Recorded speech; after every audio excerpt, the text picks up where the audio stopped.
Bonjour, mon nom est Julie Bolduc. Bienvenue à Eureco, une émission d'actualité environnementale qui vous propose différentes manières d'aborder les enjeux environnementaux qui se présentent dans notre belle région. Réfléchissons ensemble pour développer autrement.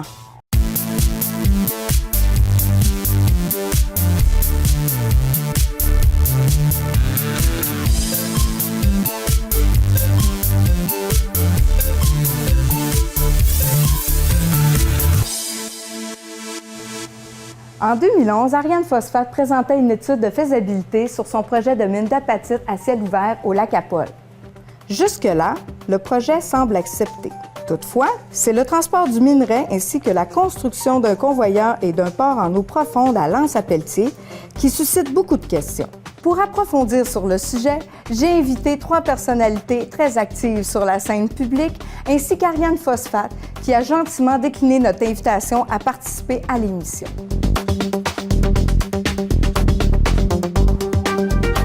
Pour nous en parler, nous avons invité Michel Martin, qui est autochtone et porte-parole du collectif de L'Anse-à-Pelletier. Nicolas Huybens, qui est professeur à l'UQAC en éco-conseil, responsable du laboratoire de recherche sur la non-acceptabilité sociale, ainsi que chroniqueuse au journal Le Quotidien. Isabelle Brochu, consultante et chercheuse, ainsi que chroniqueuse au journal Le Quotidien également. Madame Martin, expliquez-nous les préoccupations du collectif par rapport au projet qu'Ariane Phosphate veut implanter chez vous. Oh mon Dieu, ça a été, je vous dirais, un impact majeur dans nos vies. En novembre, quand on a appris la nouvelle par courrier, on a été un peu estomaqués parce que on est un peu des gens très, très touchés par, je vous dirais, l'environnement, par le milieu dans lequel on vit. D'ailleurs, on a décidé d'aller vivre à L'Anse-à-Pelletier à cause de ça. On vient d'un peu partout. Il y a des gens qui viennent d'Europe, il y a des gens qui viennent de Montréal, des gens qui viennent du Saguenay, il y en a qui viennent de Saint-Fulgence. Bref, on a décidé d'aller vivre en forêt dans un milieu particulier, dans le fond, plus près de la nature, parce qu'on s'y intéresse, puis aussi parce qu'on voulait vivre un projet de société un peu différent que ce qu'on voit dans les grandes villes ou dans les villes très organisées. Donc, quand on a eu la nouvelle, on a fait « Oh! » On a eu un choc parce que nous, on l'a construit, notre Anse-à-Pelletier. On est des gens qui sommes allés vivre en forestier, on a construit nos maisons, on a fait sécher le bois. On n'est pas nécessairement des gens très riches, on est des gens, il y en a qui sont plus pauvres que d'autres, il y en a qui sont plus scolarisés que d'autres. Donc, on est comme une société, dans le fond.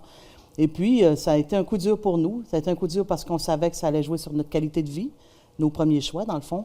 On savait que ça allait jouer sur la qualité de vie de l'environnement, que ça allait transformer toute la biodiversité, qu'il y a des animaux à lesquels on tient, un espace, une qualité de vie, puis on savait qu'éventuellement, on ne peut pas faire autrement dans le transport, le minerai, etc. Évidemment, ça a des impacts. On a des fermes écologiques aussi, des fermes qui produisent des légumes bio, qui ont réussi à avoir leur certification. En ayant un convoyeur, en tout cas, ou du transport de minerais comme ça, c'est sûr que ça joue sur la qualité des aliments qui vont sortir de l'Anse-à-Pelletier aussi. Bref, c'est toutes des préoccupations qui nous touchaient, qui font en sorte qu'évidemment, on s'est organisé très, très vite là, pour résister à l'envahisseur. Bien, justement, par rapport à vos relations avec Ariane Phosphate, est-ce que vous vous sentez en tant que collectif, en tant qu'individu, même de citoyenne, mais en tant que groupe, est-ce que vous vous sentez impliqué dans le processus de la démarche de développement durable qu'Ariane Phosphate se donne? Bien, je vous dirais tantôt, je l'ai abordé un peu. La première affaire de la loi du développement durable, ça dit, cette loi-là, qu'il faut que les citoyens qui sont touchés fassent partie du processus et ceux qui sont à venir aussi, donc les générations futures. C'est ça, la loi du développement durable. Et la loi dit aussi, qui a été votée en 2006, je me rappelle bien, dit aussi que un projet comme ça doit considérer les dimensions humaines, environnementales, économiques et aussi la qualité de vie des gens qui sont touchés. Alors, en premier lieu, est-ce qu'on peut dire qu'on a été concerté? Pas du tout, parce qu'on l'a appris par lettre que le projet allait se faire. Okay. Alors, non. Après ça, il y a eu une soi-disant réunion de concertation alors que c'était une réunion d'information. La concertation, c'est qu'on s'assoit ensemble pour développer un projet collectif. C'est ça, la concertation. La définition réelle, c'est ça. C'est pas de me faire dire dans une réunion, voici Mme Martin, M. Tremblay, M. Simard, etc., qu'est-ce qu'on va faire chez vous? Alors là, c'était problématique en termes de est-ce qu'on se sent respecté ou partie prenante du projet? Non. Ensuite, le maire, M. le maire Simard de notre village, nous a invités à participer à un comité du maire. Là, parce qu'évidemment, on le sait très bien, vous savez, le BAP va vérifier l'acceptabilité sociale. Alors, on s'est réunis ensemble, le collectif, en se disant, bon, si on dit que si on y va pas, on va se faire dire par les citoyens de Saint-Fulgence, ah bien, vous êtes pas vous participez pas, puis vous devriez mettre la main à la pâte à trouver des solutions. Puis si on participe, ben l'entreprise va peut-être dire, ah ben tiens, on a une acceptabilité sociale là parce qu'ils viennent s'asseoir. En fin de compte, on a analysé tous les tenants et aboutissants de participer ou non au comité du collectif, le comité du maire. On est allé s'asseoir avec le comité du maire, on a apporté nos questions, nos réflexions, nos préoccupations. Et réunion après réunion, pour se rendre compte que, dans le fond, Ariane Phosphate ne répondait à peu près jamais à nos questions, nous amenait pas plus de chiffres très, très pointus qu'on demandait. Des impacts environnementaux, par exemple, comme le bruit, les poussières soulevées, etc., on n'avait pas plus de réponses. Fait qu'on a plus l'impression qu'Ariane Phosphate était comme une bonne compagnie là, qui voulait afficher publiquement qu'elle se préoccupait, mais que, dans le fond, au niveau de la réalité, c'est plus l'économie qui l'intéresse que les citoyens qui sont touchés par ce type de projet-là. Donc, le projet va se faire ou peut se faire, mais avec des compromis, si on peut dire, plutôt que de la concertation puis du travail ensemble. Oui. Je pense que, bon, le projet de mine, est-ce qu'il va se faire? Parce que là, la question qui nous préoccupe, nous, évidemment, c'est toute la question du transport. C'est sûr que si on va plus loin, c'est quoi les impacts des minières dans des villages, dans des milieux de vie, etc.? Il y a déjà beaucoup d'expériences dans le monde, en Amérique du Sud, entre autres. Ça n'a pas nécessairement donné des impacts très, très positifs pour les citoyens ou les ruraux ou les gens au niveau des localités. On est plus dans ce qu'on appelle une optique mondiale de développement économique. Alors, est-ce que ça donne un impact? Souvent, ça en donne un à court terme, parce que lors de la construction, il y a des gens, effectivement, qui vont être engagés. Mais quand on va plus loin dans ces types de projets-là, sur un moyen terme puis un long terme, ça prend des employés qualifiés. Et souvent, même des employés qu'on appelle robotisés. Donc, on remplace des humains par des robots. Dans beaucoup de mines, c'est ce qui est en train de se passer. Donc, si on regarde à moyen long terme, est-ce que ça développe une qualité de vie? Puis une qualité de vie économique même, je dirais, au niveau de, parlons économie, on en parle d'économie. À moyen terme puis long terme, est-ce que c'est du développement durable? La question se pose, parce que ça, pour nous, c'est problématique aussi. C'est justement un sujet que je voulais discuter avec vous, Mme Eubens, c'est est-ce que les enjeux soulevés par cette controverse socio-environnementale, comme le projet d'Ariane Phosphate, c'est quoi ces enjeux-là? Moi, je m'intéresse aux controverses socio-environnementales en général. Donc, pour moi, Ariane Phosphate est un cas particulier et j'essaye à travers l'ensemble des différentes controverses que j'ai l'occasion d'analyser, qu'est-ce qui fait que ce sont toutes des controverses socio-environnementales. Donc, j'essaie de voir transversalement qu'est-ce qu'on peut en retirer comme connaissance à propos du fonctionnement de notre société. Et il me semble qu'il y a au moins 3 éléments qu'on peut retirer de toutes les controverses. La première chose, c'est que nous ne sommes plus collectivement d'accord sur ce que c'est un bon développement. Nous avons des points de vue différents sur ce que ça devrait être et nous ne parvenons pas à construire ensemble qu'est-ce que ce serait un bon développement. Ça, c'est une première chose.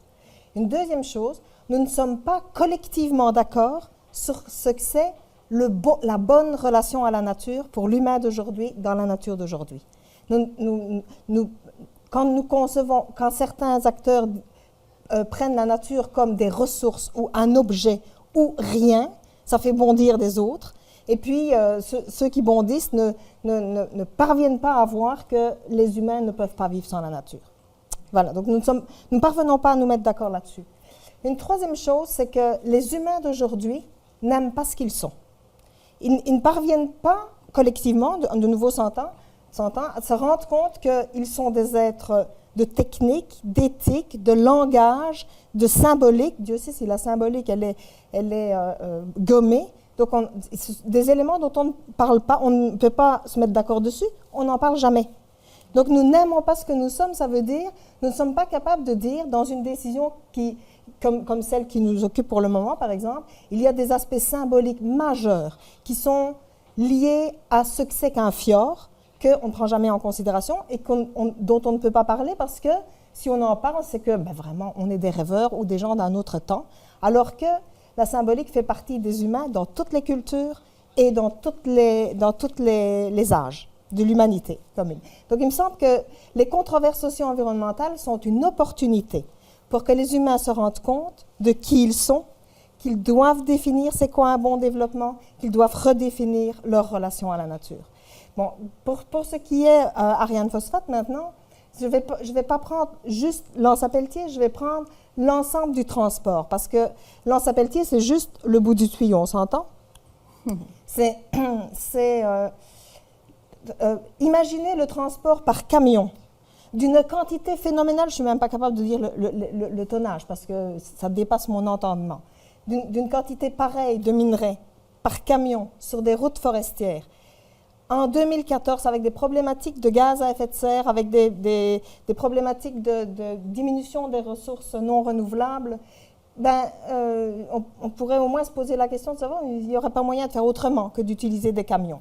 Puis, je sais, pour avoir discuté avec des gens de chez Ariane Phosphate, qu'ils le souhaitent, pouvoir faire autre chose que transporter par camion. Mais ils ne peuvent pas parce qu'il y a une impossibilité, ce n'est pas économique, c'est une impossibilité financière. Ça coûterait tellement cher qu'ils ne pourraient pas vendre le phosphate sur le marché mondial au prix où ça coûterait. Donc, ils ne pourraient pas le faire. Donc, on est ici devant des impossibilités pour chacun des acteurs, séparément, de penser un projet commun. Fait que je pense que les controverses socio-environnementales nous apprennent que si on ne se met pas ensemble pour discuter d'une société souhaitable et comment la réaliser à travers un projet particulier, on ne se mettra jamais d'accord. Parlant du fjord, vous avez écrit un article dans le journal Le Quotidien où vous proposez l'éthique comme un outil de développement afin de poser un regard différent sur le développement, sur un projet de développement comme celui d'Ariane Phosphate. Est-ce que vous pouvez nous en parler un petit peu? Oui. En fait, c'est pas... évidemment, c'est très lié avec ce que Nicole vient de dire. On pose un regard très différent sur le cas d'Ariane Phosphate si on définit d'abord le fjord et qu'on s'entend sur ce qu'il veut dire, le fjord. Comme entité géographique, puis comme écosystème aussi, moi, dans ma tête, le fjord, c'est l'eau, les paysages, les communautés humaines, la faune, la flore. Alors, c'est très différent de ce qu'on voit actuellement, où, dans le fond, le regard et le cercle qu'on fait autour de ce projet-là est très près de Lens-à-Pelletier ou de Saint-Fulgence. Si on le définit comme cette entité géographique-là, comme il est, finalement, dans la vraie vie, puis qu'on regarde toutes les structures de développement, les structures de développement sont toutes fait sur la base de limites administratives, MRC, municipalité, MRC, tous les secteurs de développement aussi, culture, tourisme, etc., environnement, c'est tous par secteur. Donc, on a un territoire quadrillé, éclaté, avec des acteurs éclatés. Et là, le focus est sur Saint-Fulgence et Lens-à-Pelletier. Alors que tous ces acteurs-là, normalement, devraient être concernés par ce projet-là. Puis on parle même de d'autres régions, de d'autres MRC, puisque le fjord, c'est tout ce monde-là, finalement. Alors, les structures de développement actuelles ne répondent pas à ça. Et l'éthique, pourquoi j'ai parlé de ça? Bien, évidemment, j'ai étudié en éthique, puis je suis en développement. Alors, le lien était comme un peu naturel, mais c'est aussi qu'il y avait, selon moi, une apparence de conflit de valeurs dans ce projet-là. Je dis apparence parce que c'est pas à moi à décider qu'effectivement, il y en a une. C'est aux acteurs à s'asseoir ensemble et de voir est-ce qu'il y en a une, est-ce qu'il y a un conflit d'intérêts, et s'il y en a un, comment on résout ce conflit d'intérêts-là. Alors, l'éthique, c'est pas ésotérique. Hein? Les gens peuvent penser que c'est l'éthique.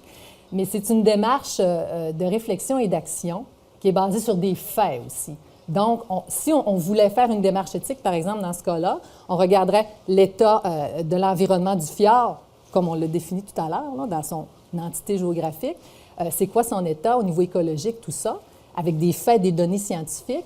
Et quelles sont les valeurs qui sont liées à ce projet-là? Est-ce qu'elles entrent en conflit? Si oui, comment on fait pour résoudre ça? Alors, c'est une démarche qui est très exigeante, mais je pense qu'elle est nécessaire parce que si on regarde tous les cadres d'action, les plans d'organismes comme touristiques ou culturels, il y a évidemment des conflits avec ce qu'on voit. Madame Huben a parlé tout à l'heure du transport. Moi, quand j'ai entendu que la route utilisée par les camions allait être une autoroute touristique, bien, moi, je me suis étouffée quand j'ai entendu ça parce que il y a quelque chose qui est en conflit direct, là. On ne peut pas mêler le tourisme avec le transport de camions de phosphate. Il y a quelque chose qui ne va pas. Ce que les intervenants ont fait, qui est dommage, c'est que tous les groupes qui sont concernés par le fjord, touristiques, environnementaux, tout ça, on ne les entend pas beaucoup. On pense au parc, entre autres. Les acteurs touristiques n'ont pas beaucoup parlé. Et dès le départ, les élus ont tous dit qu'il fallait que ce projet-là se fasse avant même qu'on discute est-ce qu'il y a des conflits à l'intérieur de ce projet-là? Mais l'éthique, c'est très exigeant comme démarche. Je pense que Mme Hudens va être d'accord avec moi. En lien avec ce que vous dites, nous, le collectif de Lance Pelletier, dans les premières actions, on a un comité, on s'est constitué des comités. Alors, le comité de l'argumentaire s'est dit, on va aller se chercher des partenaires. Alors, les élus ou les non-élus, en tout cas ceux qui sont de l'autre côté de la clôture quand on n'est pas élu, parce que ça change beaucoup, hein? Le discours change, tout dépendant du côté où tu es.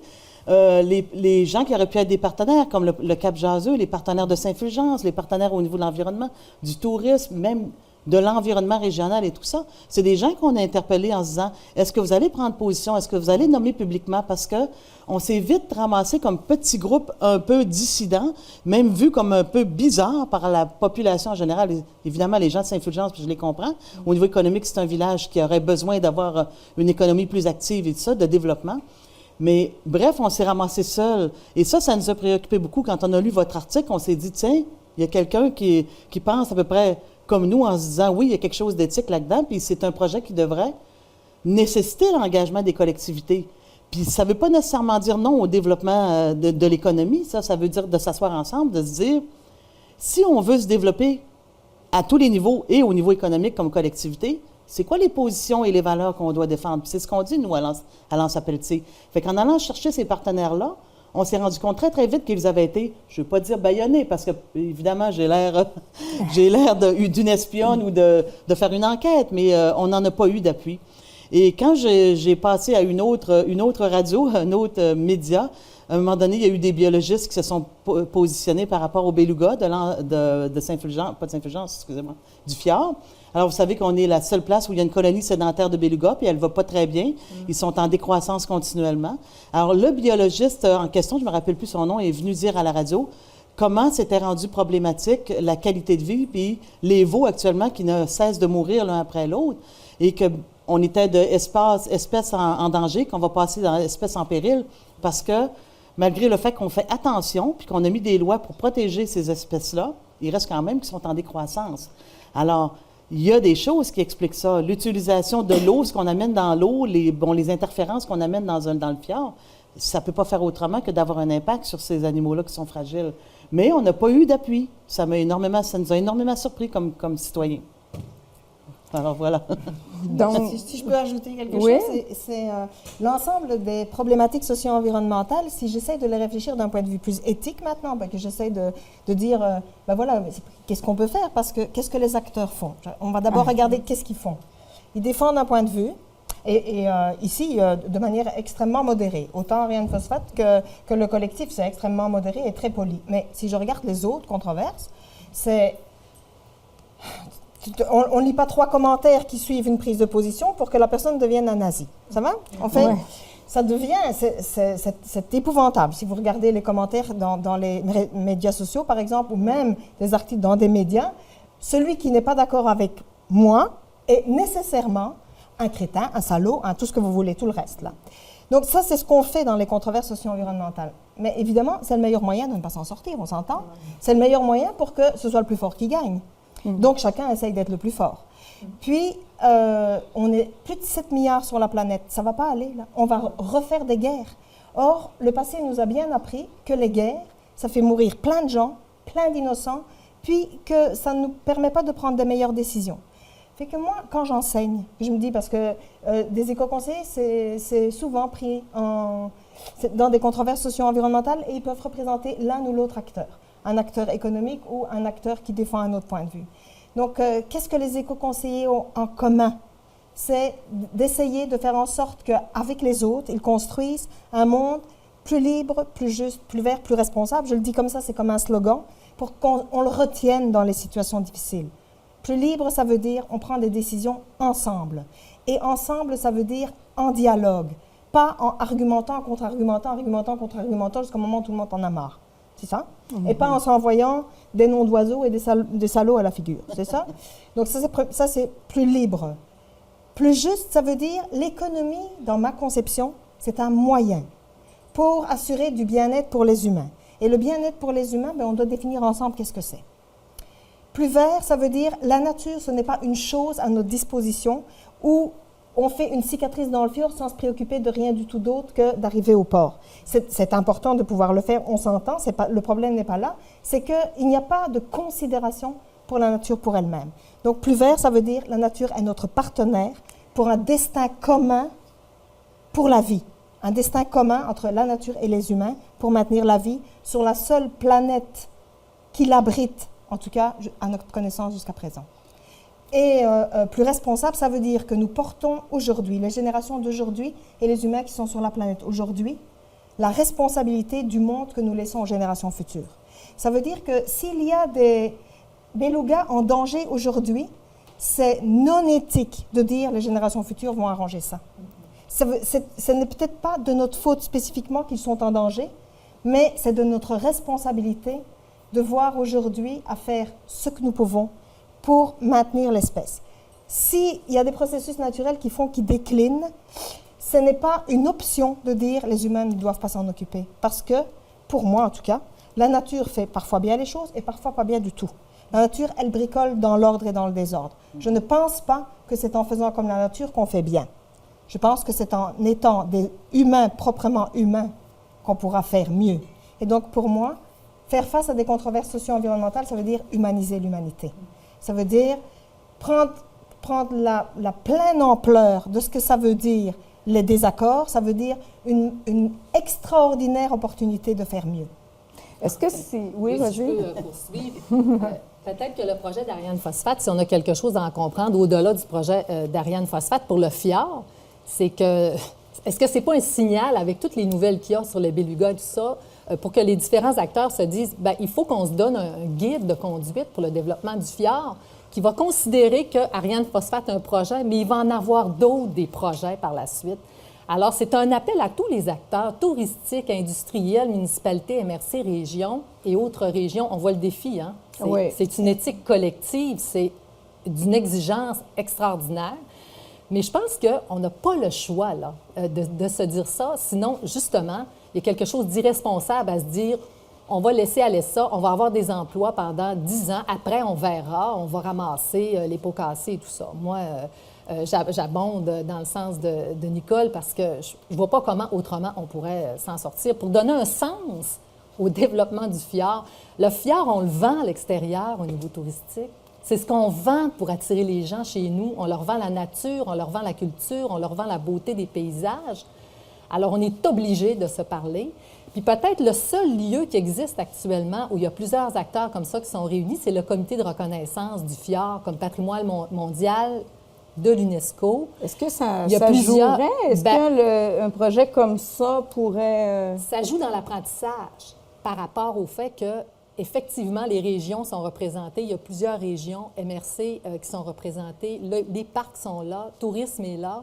Donc, c'est peut-être le seul lieu où, finalement, il y a beaucoup d'acteurs ensemble. Et pour avoir parlé avec quelqu'un, puis faire un texte là-dessus aussi, c'est d'une exigence incroyable parce qu'ils ont dû d'abord définir chacun d'eux qu'est-ce que ça voulait dire pour eux, le fjord, le développement et tout ça. C'était un processus très long, mais... c'est pas une perte dans le sens où ils en sont arrivés à un sens commun, mais il y a une incohérence qui... Moi, une des plus grosses incohérences que j'ai vues avec le projet d'Ariane Phosphate, c'est que je me disais, comment peut-on, d'une part, demander à reconnaître le fjord comme un patrimoine mondial et, d'autre part, ne pas se questionner sur les effets d'un projet comme Ariane Phosphate ou d'autres projets? Il y a quelque chose qui ne fonctionne pas dans ma tête, en tout cas. D'autant plus que nous, on revient à notre proposition qu'on a tenue avec le comité du maire, parce qu'on en a fait des propositions. Tantôt, Madame Nicole, vous parliez de choses très intéressantes, c'est que les gens doivent être partie prenante de ces projets-là en fonction de des valeurs. Mais quand on s'assoit avec ces compagnies-là, d'abord, derrière les compagnies, il y a des actionnaires qui, eux autres, sont très, très, très gourmands. Parce que le projet, s'il était sorti sur le port de Grand-Anse, déjà, il était rentable. Mais il était rentable moins que ce que les actionnaires voulaient. Alors, par exemple, au lieu d'être rentable à 98 000, il était rentable à 121 000 avec la sortie sur le fjord. Mais il était déjà rentable. Il n'était pas déficitaire, la première proposition. Alors, ça, c'est questionnable dans le sens que c'est plus la primauté des personnes ou de l'environnement qui est prioritaire, c'est la primauté du capital ou du profit.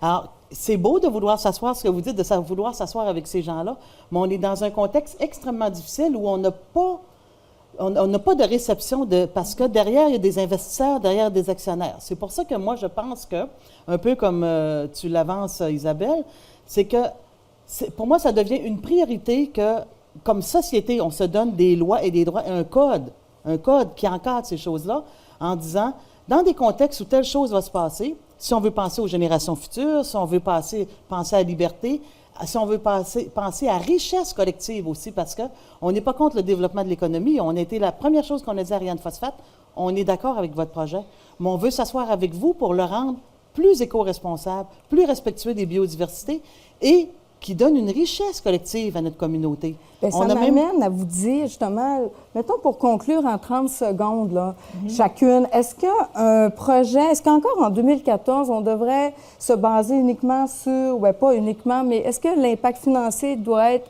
mis au premier plan par rapport au développement durable, par rapport au développement d'un projet? Est-ce qu'on doit s'asseoir uniquement sur ça? Ou... Bien, certainement pas, parce que en fait, je pense que tout ce qu'on a dit, c'est qu'il fallait regarder les choses globalement. Alors, c'est sûr que ça ne peut pas être juste l'aspect économique, l'aspect financier. Mais comme mot de la fin, en tout cas, qu'on regarde ce projet-là ou d'autres, on est on est comme condamné à changer nos modes de fonctionnement, autant au niveau de la structure de développement que la façon de penser la nature. Faut changer absolument le mode de pensée du développement. Moi, ce que je pense, c'est que les financiers ne sont jamais là, mais ils ne sont jamais invités non plus. Parce que pour le moment, chez Ariane Phosphate, on ne les connaît pas, les financiers. Ariane Phosphate recherche des financiers, donc ils ne sont pas là. Donc ils ne peuvent pas être là et participer avec l'ensemble des acteurs à définir ce qui serait pour eux un revenu raisonnable de leurs investissements. Vous comprenez? Oui. Donc je pense que si j'ai un mot de la fin, c'est il faut que les financiers viennent avec nous. Vous comprenez? Ce ne sont pas des mauvais acteurs, ce sont des acteurs qui ont, comme Ariane ou comme moi, qui ont une manière de voir les choses qui ne vaut que pour nous, mais qui, mis ensemble avec l'ensemble des autres, nous permettrait certainement de faire autre chose que ce qu'on fait là maintenant, parce que je suis d'accord, ça presse, il faut qu'on fasse autrement. Moi, je ne suis pas contre le développement économique. Au contraire, j'habite un village, je trouve ça très important que la richesse soit partagée. Mais moi, je suis une adepte défenseresse du concept de l'économie sociale. Et je pense que même dans des projets de minière ou des projets d'industrie, on s'en sert beaucoup dans le monde communautaire, l'économie sociale, on s'en sert dans le monde environnemental, mais on devrait exporter tout ce concept-là dans le monde aussi du développement de ce type d'économie-là, où est-ce que c'est tout le monde est assis ensemble, les gens concernés, pour se dire ensemble comment est-ce qu'on va partager, dans le fond, nos richesses collectives. Merci beaucoup pour cette belle discussion sur ce sujet-là qui nous touche particulièrement. Donc, je vous remercie également à vous d'avoir été présents avec nous pour cette émission, en espérant vous revoir très bientôt.